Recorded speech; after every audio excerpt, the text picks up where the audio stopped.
আমার নাম সুমন্ত মিস্ত্রি। আমার নানা মধুসূদন গড়ামি। হয়তোবা সে যদি জীবিত থাকতো তাহলে এখানে সে থাকতো, তার পরিবর্তে আমি আসছি। আমার নিজের কাছে খুব অনুতপ্ত হয় বা অনেক খারাপ লাগে যে দেলোয়ার হোসেন সাঈদীর বিরুদ্ধে সেও একটা চক্রান্তের সাথে জড়িত হইয়া টাইনু বলে সাক্ষী দিয়েছে। নিজেকে কখনো আমি ক্ষমা করতে পারিনি, কারণ সে এমনই একটা ব্যক্তি ছিল। আপনারা সবাই জানেন তার ভিতরে রাজাকার তো ভালো, দুর্নীতির কোনো অভিযোগ তার ভিতরে ছিল না। কিন্তু এই যে আওয়ামী লীগ সরকার বা প্রধানমন্ত্রীর চক্রান্তে সে একজন রাজাকার হয়েছে। সে দীর্ঘদিন জেলখানায় কাটাইছে এবং মৃত্যুর আগ পর্যন্ত সে জেলখানায় ছিল। সেজন্য নিজেরে ক্ষমা করতে না পারি আমি এইখানে এসে আপনাদের সবাইরে জানাইতেছি এবং মিডিয়ারে জানাইলে দেশবাসী জানবে, সেই জন্যই আমার এখানে আসা।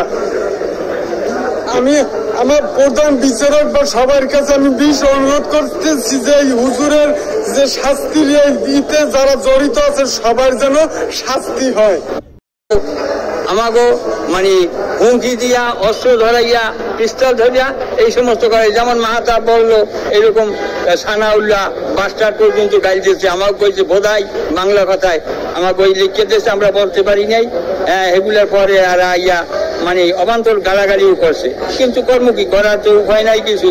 যখন আইনেই ফালাইছে আমাকে অনেকদিন পর্যন্ত রাখছে, রাখিয়া থেকে এইভাবে পড়াই দিয়েছে। তারপরও আমরা ঘুরাই দিই, তারপরও দেখি যে জীবনের কোনো আমাকে নিরাপত্তা নাই।